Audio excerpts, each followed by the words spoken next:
구속사 읽기 좋은 날입니다. 이 시간에는 지난 시간에 이어서 제2장 수룹바벨 성전 함께 읽어가도록 하겠습니다.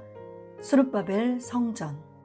이스라엘 백성은 주전 537년에 제1차로 바벨론에서 귀환하였으며 주전 536년부터 성전지대를 놓고 성전 건축을 시작하였습니다. 그러나 성전 건축은 대적들의 방해로 자그만치 16년 동안 중단되었다가 주전 520년에 재개되어 마침내 주전 516년에 완공되었습니다. 이 성전이 바로 수룹바벨 성전입니다. 이 수룹바벨 성전은 에스겔에게 보여주신 새 성전의 식양대로 지어진 것은 아니지만 에스겔이 주전 573년에 새 성전의 계시를 받은 이후 실제 역사상에 처음으로 지어진 성전입니다. 에스겔 40장 1절. 수룹바벨 성전은 주전 20년경 헤롯 대왕에 의해 개축되어 후에는 헤롯 성전으로 불렸습니다. 그러나 개축하는 기간 동안 성전에서 드려지는 제사가 하루도 끊어지지 않게 하므로 수룹바벨 성전의 연장선상에 있게 하였습니다. 이 헤롯 성전은 예수님께서 초림하셨을 때 존재했던 성전입니다. 그러므로 수룹바벨 성전은 솔로몬 성전이 파괴된 후에 성전의 실체이신 예수님이 오실 때에도 존재했던 성전이었습니다. 본 장에서는 수룹바벨 성전의 역사와 구조와 구속 경륜을 통해서 에스겔 성전 개시 이후에 하나님의 구속사가 어떻게 전개되는지를 살펴보도록 하겠습니다. 1. 제1차 바벨론 포로 귀환의 과정. 제1차 바벨론 포로 귀환으로 수룹바벨 성전이 건축되었습니다. 제1차 바벨론 포로 귀환이 있기 1년 전에 하나님께서 바사왕 고레스의 마음을 움직여 귀환령 조서를 내리게 하시고 1년 뒤인 주전 537년에 실제로 예루살렘으로 돌아와 성전을 짓도록 하셨습니다. 에스라 1장 1절로 4절. 1. 바사왕 고레스의 조서. 1. 시기와 배경.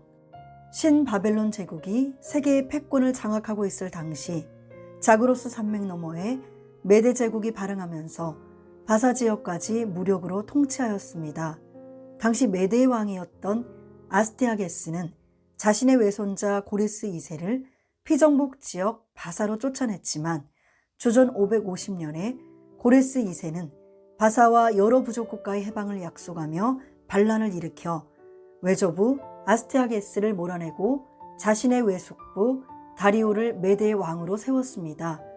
이후 고레스 2세는 뛰어난 용병수를 자랑하며 주전 539년에 신바벨론 제국을 무너뜨렸고 외숙부 다리오 왕의 딸과 결혼하고 메데 바사 과도 제국의 실질적인 통치자가 되었습니다. 다리오 왕은 먼저 왕위에 올랐지만 이듬해에 고레스에게 제위를 넘겨주었고 고레스 왕은 주전 538년에 바사 제국을 선포하였습니다. 이러한 배경 가운데 고레스 원년인 주전 538년에 왕의 조서가 내려졌습니다. 에스라 1장 1절에서 바사왕 고레스 원년에 여호와께서 예레미야 입으로 하신 말씀을 응하게 하시려고 바사왕 고레스의 마음을 감동시키심에 저가 온 나라에 공포도 하고 조서도 내려 가로되. 에스라 5장 13절에서도 바벨론 왕 고레스 원년에 고레스 왕이 조서를 내려 하나님의 이 전을 건축하게 하고 라고 말씀하고 있습니다. 고고학적 자료들도 고레스 왕의 해방 조처를 입증하고 있습니다. 주 1879년에 나삼이라는 사람이 바벨론에서 서령 문자가 새겨진 토석 원통을 발견하였는데 거기에는 나는 이전 거민들을 모으고 그들의 거주지로 돌려보냈다 라고 기록되어 있습니다. 그러나 이러한 조서가 내려진 근본적인 원인은 하나님께서 고레스의 마음을 감동시키셨기 때문입니다. 에스라 1장 1절에서 바사왕 고레스 원년에 여호와께서 예레미야 입으로 하신 말씀을 응하게 하시려고 바사왕 고레스의 마음을 감동시키심에 저가 온 나라에 공포도 하고 조서도 내려 가로되 라고 말씀하고 있습니다. 역대하 36장 22절. 여기 감동시키심에는 히브리어 우르로 깨우다, 자극하다라는 뜻입니다. 이 본문에 사용된 우르는 히필령이 사용되어 하나님께서 강권적으로 바사왕 고레스의 마음을 움직이셨음을 강조하고 있습니다. 하나님께서 고레스의 마음을 움직이신 이유는 예레미야의 입으로 하신 말씀을 응하게 하시려는 것이었습니다. 하나님께서 예레미야를 통해 나 여호와가 이같이 말하노라. 바벨론에서 70년이 차면 내가 너희를 권고하고 나의 선한 말을 너희에게 실행하여 너희를 이곳으로 돌아오게 하리라 라고 하신 말씀이 그대로 성취된 것입니다. 예레미야 29장 10절. 2. 조서의 내용. 첫째, 하나님께서 고레스 왕에게 명령하시어 유다 예루살렘에 성전을 건축하라고 하셨습니다. 고레스의 조서에는 나를 명하사, 나를 명하여 라는 표현들이 나옵니다. 에스라 1장 2절에서 바사왕 고레스는 말하노니 하늘의 신 여호와께서 세상 만국으로 내게 주셨고 나를 명하사 유다 예루살렘에 전을 건축하라 하셨나니 라고 말씀하고 있습니다. 역대하 36장 23절에서도 바사왕 고레스는 말하노니 하늘의 신 여호와께서 세상 만국으로 내게 주셨고 나를 명하여 유다 예루살렘에 전을 건축하라 하셨나니 너희 중에 무릇 그 백성된 자는 다 올라갈지어다. 너희 하나님 여호와께서 함께 하시기를 원하노라 하였더라 라고 말씀하고 있습니다. 에스라 1장 3절에서는 이스라엘의 하나님은 참신이시라. 너희 중에 무릇 그 백성된 자는 다 유다 예루살렘으로 올라가서 거기 있는 여호와의 전을 건축하라. 너희 하나님이 함께 하시기를 원하노라 라고 말씀하고 있습니다. 둘째, 고레스 왕은 예루살렘의 성전 건축에 필요한 물질을 도우라고 명령하였습니다. 에스라 1장 4절에서 무릇 그 남아있는 백성이 어느 곳에 우거하였든지 그곳 사람들이 마땅히 은과 금과 기타 물건과 짐승으로 도와주고 그 외에도 예루살렘 하나님의 전을 위하여 예물을 즐거이 드릴지니라 라고 말씀하고 있습니다. 여기 도와주고는 히브리어 나사의 피엘 부정사로 귀한 자들 주변에 있는 사람들을 향하여 귀한 자들을 도우라는 간접 명령이며 예물을 즐거이 드릴지니라는 히브리어로 한 단어인 네바다로 자원하는 예물을 가리킵니다. 즉 고레스 왕의 명령에 따라 많은 사람이 물질적으로 귀한 자들을 도와주었고 하나님께 드릴 예물을 자발적으로 바쳤다는 의미입니다.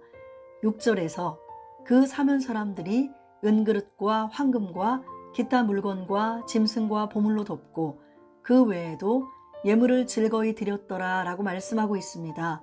여기 즐거이 드렸더라는 히브리어 나다브의 히트파엘형으로 자발적으로 있는 힘을 다하여 드렸음을 나타냅니다.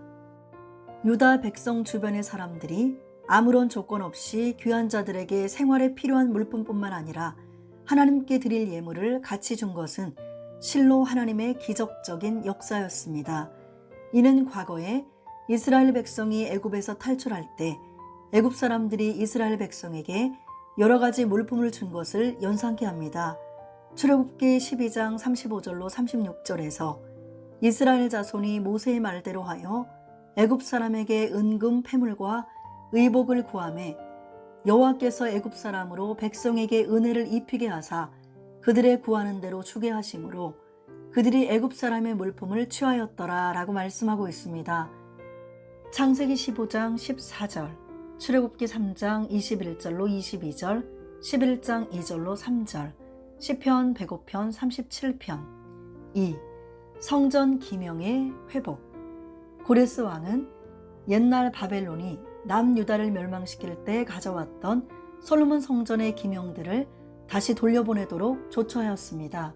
왕하 25장 13절로 17절, 에스라 1장 7절로 8절에서 고레스 왕이 또 여호와의 전 기명을 꺼내니 옛적에 느부갓네살이 예루살렘에서 옮겨다가 자기 신들의 당에 두었던 것이라. 바사왕 고레스가 고지기 미드르닷을 명하여 그 그릇을 꺼내어 개수하여 유다 목백 세스바살에게 붙이니 라고 말씀하고 있습니다.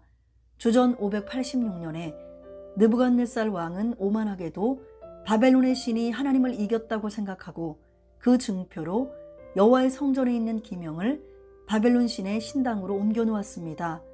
그런데 다시 하나님께서 고레스의 마음을 움직여 성전의 기명을 여호와의 성전으로 돌아가게 하셨으니 이는 역사의 최고 통치자요 진정한 승리자는 하나님이심을 알려주는 것입니다. 하나님께서는 자기 백성 남유다의 징계를 위해 잠시 성전의 기명을 바벨론으로 옮기셨던 것입니다. 세스바살이 성전의 기명들을 가지고 돌아올 때 금 기명과 은 기명의 수가 도합 5,400이었습니다. 11절에서 금, 은 기명의 도합이 5,400이라 사로잡힌 자를 바벨론에서 예루살렘으로 데리고 올 때에 세스바살이 그 기명들을 다 가지고 왔더라 라고 말씀하고 있습니다. 에스라 1장 9절로 10절에서는 구체적으로 그 수요는 금반이 30이요, 은반이 1천이요, 칼이 29요, 금대접이 30이요, 그보다 차한 은대접이 400열이요, 기타 기명이 1천이니 라고 말씀하고 있습니다. 3. 귀한 자의 구속 경륜. 에스라 2장 64절로 65절을 볼 때 고레스 왕의 명령에 따라 바벨론에서 귀환한 자들은 총 49,897명이었습니다. 회중의 합계가 42,360명, 노비가 7,337명, 노래하는 자가 200명이었습니다. 그런데 느헤미야 7장 66절로 67절에서는 총 49,942명으로 기록하고 있습니다. 이러한 차이는 느헤미야가 노래하는 자를 245명으로 기록하고 있기 때문입니다. 바벨론 포로에서 귀환한 자들의 신앙에 담긴 구속 경륜을 살펴보면 다음과 같습니다. 첫째, 하나님께 감동을 받은 자들입니다. 에스라 1장 5절에서 이에 유다와 베냐민 족장들과 제사장들과 레위 사람들과 무릇 그 마음이 하나님께 감동을 받고 올라가서 예루살렘 여호와의 전을 건축하자 하는 자가 다 일어나니 라고 말씀하고 있습니다. 여기 감동을 받고는 깨우다, 자극하다 라는 뜻의 히브리어 우르입니다. 특별히 우르의 히필령이 사용되어 하나님께서 강권적으로 포로지에 있는 백성의 마음을 깨우셔서 마음이 움직인 백성이 예루살렘으로 올라오게 하셨음을 나타냅니다. 귀한 영이 선포되었음에도 대부분의 이스라엘 백성이 바벨론에 안주한 것은 그동안 자신들이 바벨론에 쌓아놓은 것들을 포기하지 못했기 때문이었습니다. 하나님의 감동을 받은 사람들만이 세상을 포기하고 하나님의 명령에 순종할 수 있습니다. 요한일서 2장 15절로 17절. 둘째, 성전을 건축고자 하는 자들이었습니다. 에스라 1장 5절 하반절에서는 올라가서 예루살렘 여호와의 전을 건축고자 하는 자가 다 일어나니 라고 말씀하고 있습니다.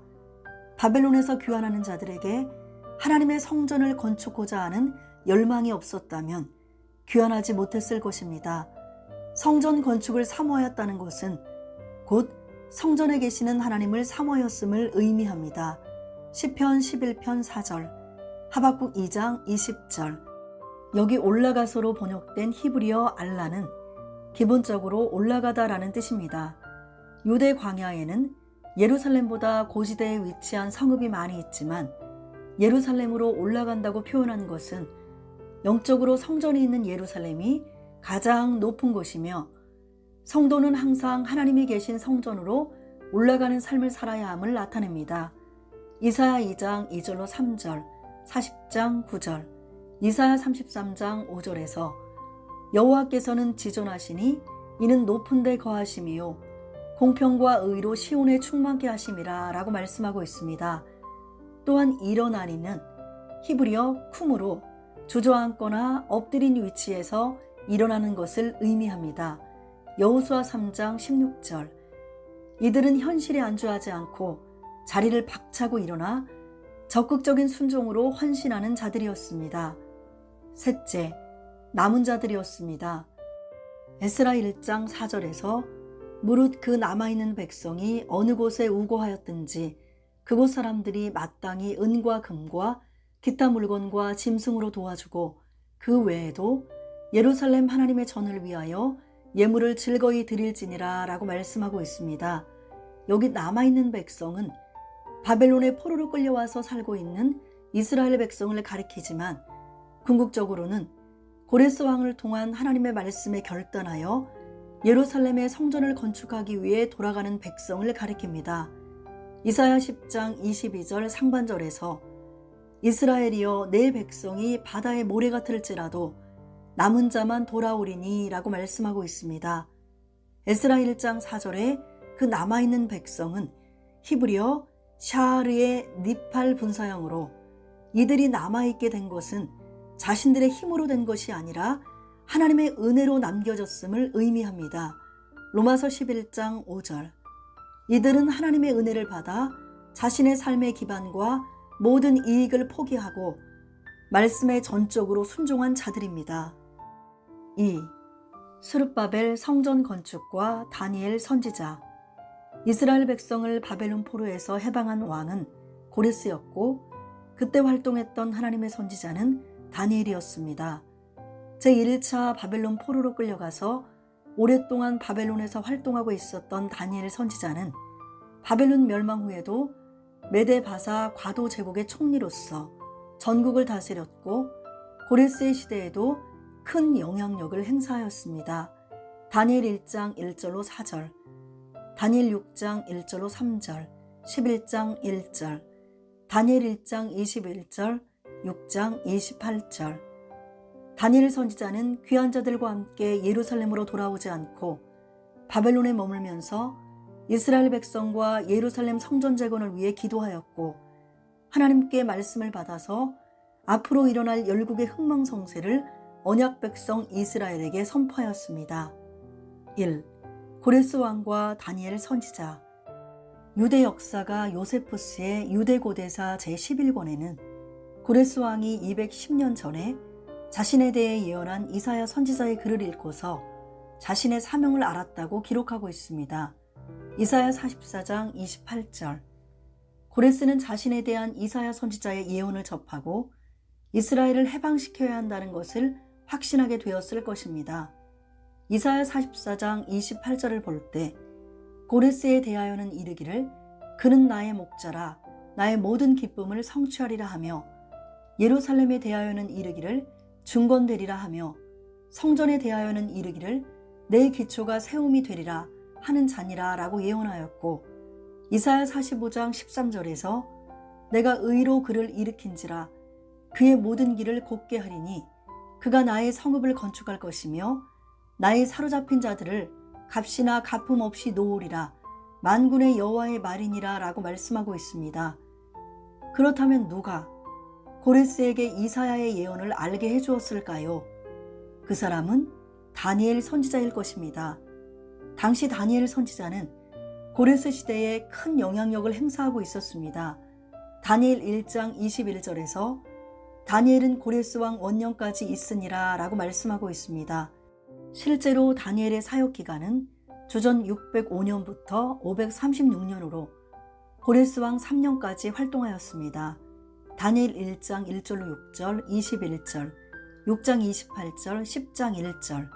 그런데 여기 고레스 왕 원년까지 있으니라 라고 한 것은 고레스 왕 원년에 있었던 고레스의 귀환조서 발표에 다니엘이 어떤 중대한 영향력을 행사했기 때문일 것입니다. 에스라 1장 1절로 4절, 다니엘 6장 28절에서도 이 다니엘이 다리오 왕의 시대와 바사 사람 고레스의 시대에 형통하였더라 라고 기록하고 있습니다. 여기 형통하였더라는 히브리어 첼라흐로 전진하다, 번창하다 라는 뜻입니다. 이는 다니엘이 다리오 왕과 고레스 왕의 시대에 큰 영향력을 가지고 있었음을 분명하게 보여줍니다. 2. 성전 건축과 다니엘의 기도. 1. 기도의 기간. 고레스 왕 3년 1월 1일부터 23일까지. 다니엘은 고레스 왕 3년에 큰 전쟁에 관한 계시를 받았습니다. 다니엘 10장 1절에서 바사왕 고레스 3년에 한 일이 벨드사살이라 이름한 다니엘에게 나타났는데 그 일이 참되니 곧 큰 전쟁에 관한 것이라 다니엘이 그 일을 분명히 알았고 그 이상을 깨달으니라 라고 말씀하고 있습니다. 그때 다니엘은 세 일의 동안 금식한 후 1월 24일에 hit대겔이라 하는 큰 강가에 있었습니다. 다니엘 10장 2절로 3절. 4절에서 정월 24일에 내가 hit대겔이라 하는 큰 강가에 있었는데 라고 말씀하고 있습니다. 그러므로 다니엘은 1월 3일부터 23일까지 21일 동안 금식 기도를 한 것입니다. 당시 유대인들의 관습을 볼 때 1월 1일부터 2일까지 온전한 금식을 하였습니다. 그러므로 다니엘은 이틀 동안 온전한 금식을 하고 1월 3일부터 세일의 금식을 한 것입니다. 2. 기도의 모습. 다니엘 10장 2절에서 그때 나 다니엘이 세일의 동안을 슬퍼하며 라고 말씀하고 있습니다. 여기 슬퍼하면은 통곡하다 라는 뜻의 히브리어 아발의 히트파일형으로 다니엘은 마치 자기 가족이 죽은 것처럼 통곡하며 기도하였습니다. 요셉이 죽었다는 소식을 듣고 야곱이 슬퍼한 것을 말씀할 때 아발이 사용되었습니다. 창세기 37장 34절에서 자기 옷을 찢고 굵은 배로 허리를 묶고 오래도록 그 아들을 위하여 애통하니 라고 하였는데 여기 애통하니가 히브리어 아발입니다. 또한 다니엘은 금식하면서 기도하였습니다. 다니엘 10장 3절에서 세일해가 차기까지 좋은 떡을 먹지 아니하며 고기와 포도주를 입에 넣지 아니하며 또 기름을 바르지 아니하니라 라고 말씀하고 있습니다. 여기 조우는 히브리어 하마드로 음식과 관련해서는 맛있는, 기름진이라는 뜻입니다. 그러므로 다니엘은 세일해 동안 아예 음식을 먹지 않은 것이 아니라 맛있고 기름진 음식을 먹지 않고 거친 빵과 같은 허기를 달래는 최소한의 음식만 먹었던 것입니다. 이때 다니엘은 약 86세로 세일해를 금식하며 기도한 것은 굉장히 큰 결심이었을 것입니다. 3. 기도의 내용.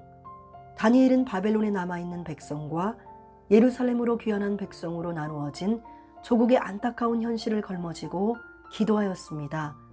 다니엘은 유월절과 무교절 기간을 포함하여 기도하였는데 유월절과 무교절은 이스라엘 백성이 애굽에서 해방된 것을 기념하는 절기입니다. 출애굽기 12장 17절에서 너희는 무교절을 지키라. 이날에 내가 너희 군대를 애굽 땅에서 인도하여 내었음이니라. 그러므로 너희가 영원한 규례를 삼아 이날을 대대로 지킬지니라 라고 말씀하고 있습니다. 다니엘은 조국의 완전한 해방을 위하여 기도한 것입니다. 또한 다니엘은 성전 건축을 걸머지고 기도하였습니다. 다니엘은 다리오 원년인 주전 538년에 예레미야서를 읽다가 70년 만에 바벨론에서 해방된다는 예언의 말씀을 깨달았습니다. 예레미야 29장 10절, 다니엘 9장 1절로 2절. 이때는 다니엘이 제1차 바벨론 포로로 끌려온 주전 605년으로부터 약 67년이 지난 해였습니다. 그리고 같은 해에 고레스는 다리오 왕에게 왕위를 물려받고 포로 귀환령을 선포하였습니다. 하나님께서 고레스를 통해 제1차 바벨론 포로 귀환을 선포하게 하신 목적은 성전 건축을 위한 것이었습니다. 에스라 1장 2절로 3절. 바사왕 고레스는 말하노니 하늘의 신 여호와께서 세상 만국으로 내게 주셨고 나를 명하사 유다 예루살렘의 전을 건축하라 하셨나니 이스라엘의 하나님은 참신이시라. 너희 중에 무릇 그 백성된 자는 다 유다 예루살렘으로 올라가서 거기 있는 여호와의 전을 건축하라. 너희 하나님이 함께 하시기를 원하노라. 에스라 1장 5절. 이에 유다와 베냐민 족장들과 제사장들과 레위 사람들과 무릇 그 마음이 하나님께 감동을 받고 올라가서 예루살렘 여호와의 전을 건축하고자 하는 자가 다 일어나니 고레스의 명령에 따라 예루살렘으로 돌아온 귀한 자들은 고레스 제2년 7월에 예루살렘에 모였습니다. 에스라 3장 1절. 그리고 공사를 준비하여 예루살렘에 도착한 제2년 2월에 성전 재건을 시작하였습니다. 에스라 3장 8절. 에스라는 바사왕의 통치 연대를 따라 니산 기준 방식을 사용해서 에스라서의 연대를 표기하였는데 성전의 재건을 기록할 때는 귀한 자들이 예루살렘에 모인 7월을 기점으로 하여 티슈리 기준 방식으로 연대를 기록하였습니다. 이는 아마도 티시리 기준 방식으로 건축 기간을 기록한 솔로몬 성전의 전통을 따르기 위한 것으로 보입니다. 왕상 6장 1절, 38절. 다니엘은 자신이 기도한 해이자 성전 건축이 시작된 해를 티시리 기준 방식을 사용하여 고레스 제3년으로 기록하였습니다. 다니엘 10장 1절. 그가 1월 3일부터 23일까지 세일해 동안 기도하였고 2월이 되어 마침내 수룹바벨 성전 건축이 시작되었습니다. 바벨론 포로 귀환 시기의 연대 계산 방식. 구약 시대의 이스라엘이나 바벨론 메데바사 제국 등은 태음력을 사용하였습니다. 일반적으로 고대 근동의 국가들은 니산원을 기준으로 1년을 시작하였지만 이스라엘은 주로 농업이나 일상생활을 고려하여 티시리월을 기준으로 1년을 시작하였습니다. 따라서 같은 해의 사건에 대한 기록이라도 연도 계산 방식에 따라 1년의 차이가 발생하기도 합니다. 선지자들은 자신이 처한 상황이나 설명의 목적, 구속사적인 관점에 따라 그에 맞는 연대 계산 방식을 사용하였습니다. 다니엘 선지자는 주로 티시리 기준 방식으로 연대를 기록하였지만 에스라는 주로 니산 기준 방식으로 연대를 기록하였습니다. 그러나 에스라는 수룹바벨 성전 건축 시작을 설명할 때 예외적으로 솔로몬 성전 건축 시의 방식을 따라 티시리 기준 방식으로 연대를 기록하였습니다. 3. 하나님의 응답. 다니엘이 노고를 이끌고 세일해 동안 간절히 기도드릴 때 하나님께서는 성전 건축이 시작되도록 하셨을 뿐만 아니라 구속사적으로 놀라운 계시를 주셨습니다. 첫째, 앞으로 세계 역사를 통해 나타날 구속사의 전개를 보여주셨습니다. 다니엘 10장 14절에서 이제 내가 말이래 내 백성에 당할 일을 내게 깨닫게 하러 왔노라. 대저 이 이상은 오래 후의 일이니라 라고 말씀하고 있습니다. 다니엘 10장부터 12장에 기록된 내용은 하나님께서 다니엘이 기도하던 시점부터 세상 종말까지의 방대한 구속사를 다니엘에게 보여주신 것으로 한때와 두때와 반때를 지나서 성도의 권세가 깨어지기까지의 일들입니다. 다니엘 12장 6절로 7절. 하나님께서 다니엘에게 이러한 종말적 계시를 보여주신 것은 다니엘이 겸손하게 하나님께 엎드려 기도했기 때문입니다. 다니엘 10장 12절에서 다니엘아 두려워하지 말라. 내가 깨달으려 하여 내 하나님 앞에 스스로 겸비케 하기로 결심하던 첫날부터 내 말이 들으신 바 되었으므로 내가 내 말로 인하여 왔느니라 라고 말씀하고 있습니다. 둘째, 다니엘에게 큰 은총을 입혀주셨습니다. 하나님께서는 다니엘에게 70일의 계시를 보여주시기 전에 다니엘을 크게 은총을 입은 자라고 불러주셨습니다. 다니엘 9장 24절로 27절, 다니엘 9장 23절, 또한 다니엘 10장을 볼 때 두 번이나 다니엘을 은총을 크게 받은 사람이라고 불러주셨습니다. 다니엘 10장 11절, 내게 이르되 은총을 크게 받은 사람 다니엘아, 내가 내게 이르는 말을 깨닫고 일어서라. 내가 내게 보내심을 받았느니라. 그가 내게 이 말을 한 후에 내가 떨며 일어서매.